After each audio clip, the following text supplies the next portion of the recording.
Today I'm installing a Stratos dual axle heater on my 2016 Polaris Ranger 900 XP. What I have laid out before you is a variance of the kit they offer on their website.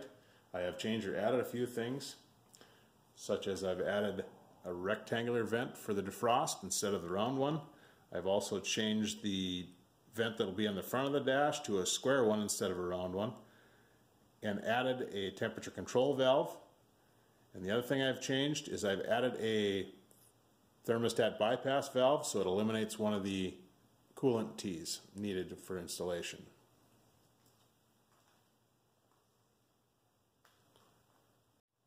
The next few steps of the installation process are in preparation for the install.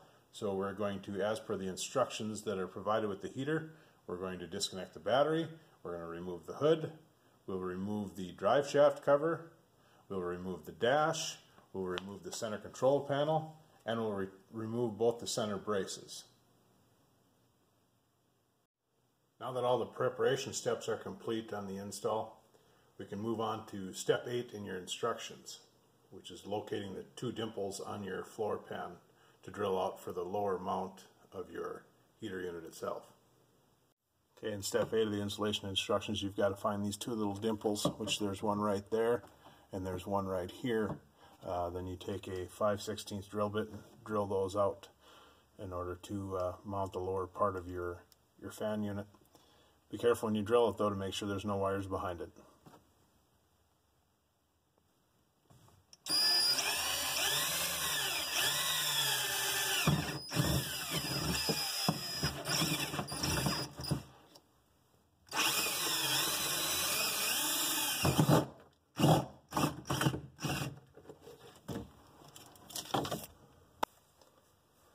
And the last step, you gotta take this bolt out up top here to mount the top of it.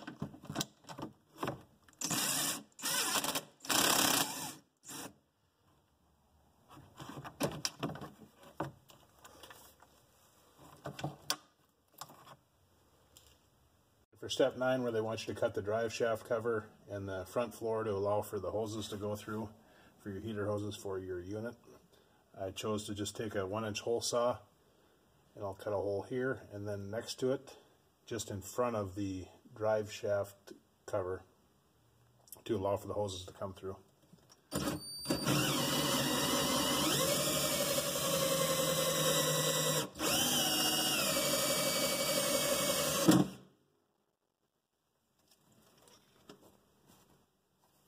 And then the other hole right approximately here.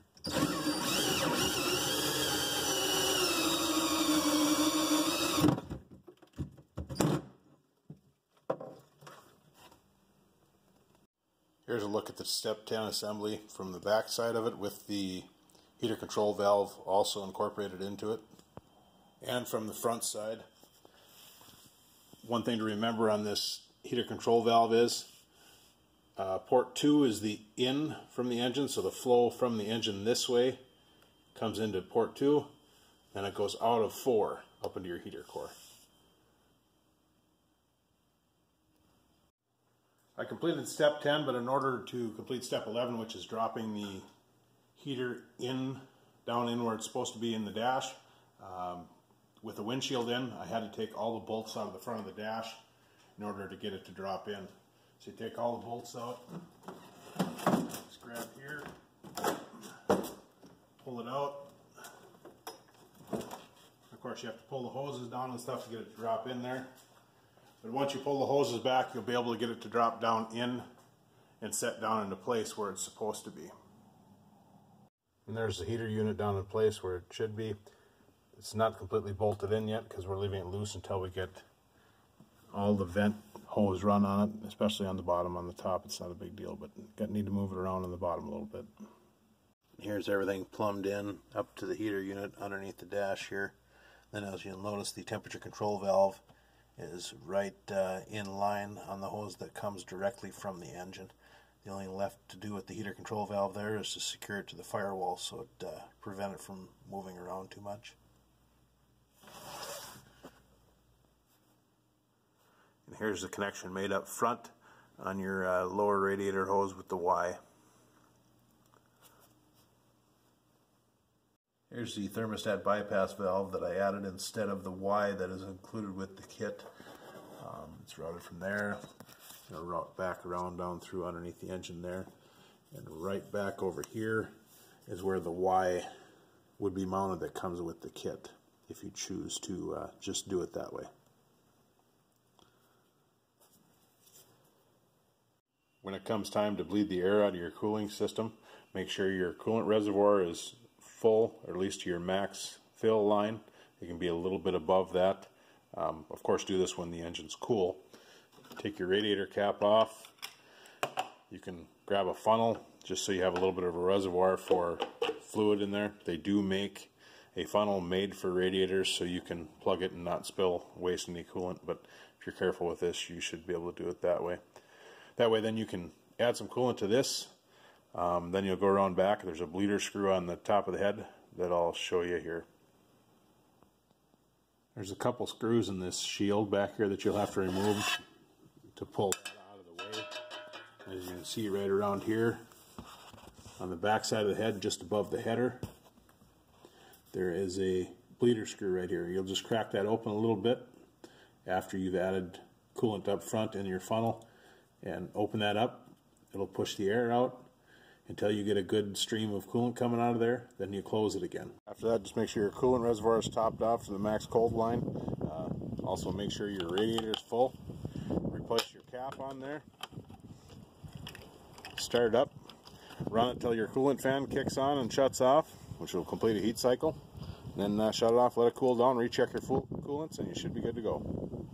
On step 19, instead of placing the grommet down in this area here, I placed mine in the firewall, just for a simple fact that I will be powering my unit with the fuse box, and I'll be eliminating the inline fuse as well, since it'll be fused at the fuse box.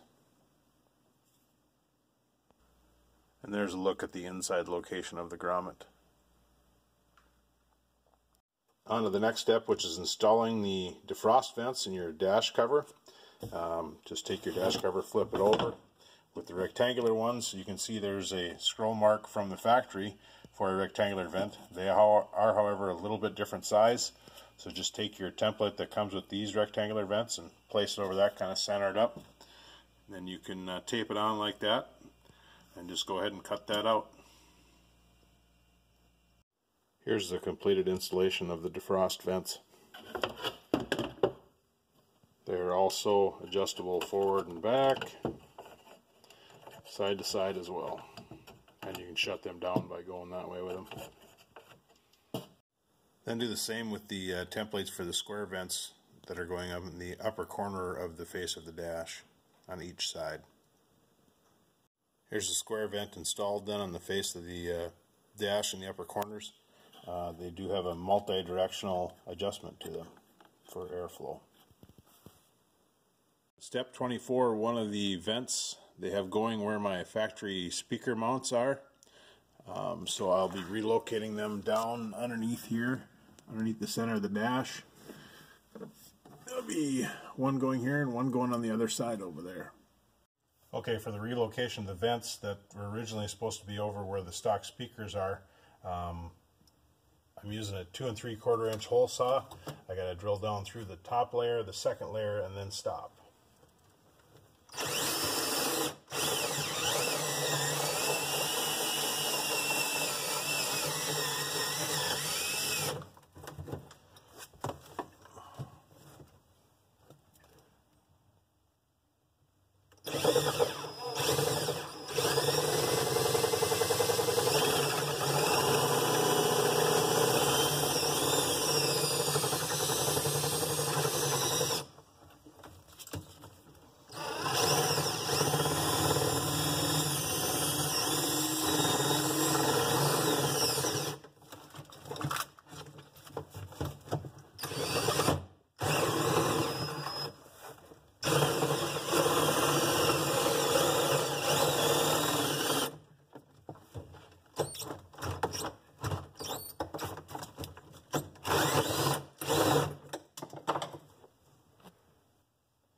Now that I'm through the second layer, I'm just going to run the drill bit through the last layer underneath there.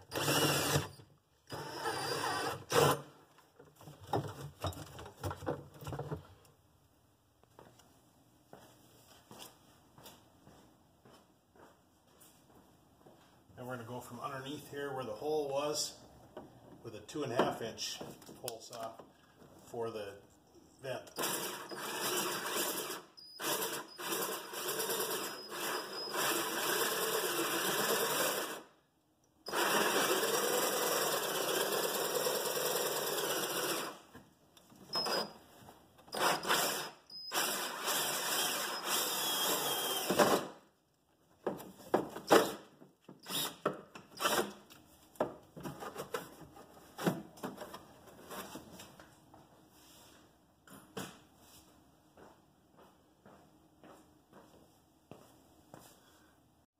By drilling the 2 3/4 hole through the first and second layer before I got to the bottom, it allowed me to drop this down through both layers so I can reach in here and then I can screw that on to the vent to attach it to the bottom layer down there.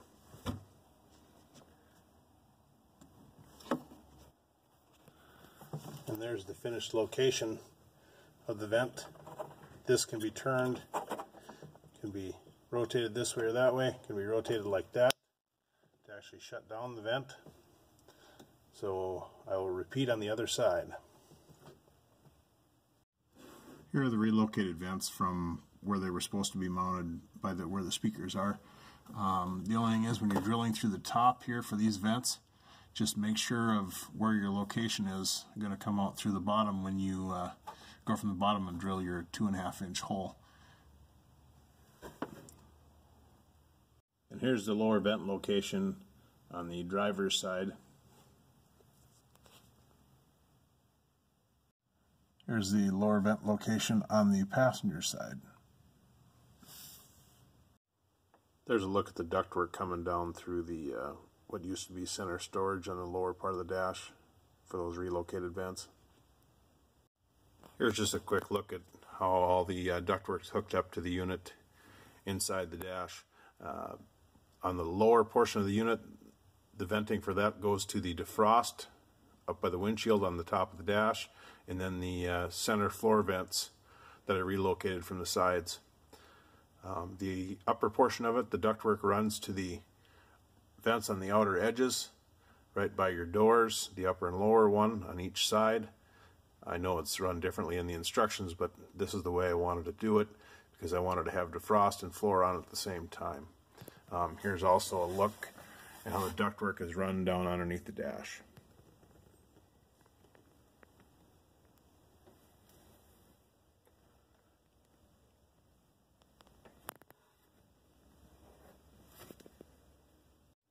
As far as running the power for the unit, I did eliminate the inline fuse like I'd stated before in the video. You'll have to excuse the mess of wires here, I just haven't had time to straighten them out yet, but we'll get through it. Here's the positive wire from the unit, and then the negative wire for the unit. The wire with the yellow with the red stripe in it, I ran that down to your keyed power terminal right down here. Okay, the installation of the Stratos heater is now complete. I'll just give you a little demonstration on how the switches work. The rocker switch here is the control. When you push up on this rocker switch, it'll blow out the top of the fan motor. Off is the center, and then down it'll blow out the bottom of the fan motor. So wherever you have those vent hoses hooked up is where it'll push the air out of. Put it in the center to shut it off. Then I also added the temperature control, so you can just basically adjust temperature just like you can in your car. As far as the fan operation, when you turn it on, it is on just one speed, which is high, which works just fine. The temperature control kind of helps that out. But as far as having it on high speed, I see no issues with just one speed on the fan. Hope this video helped out a little bit. Stay warm, everybody.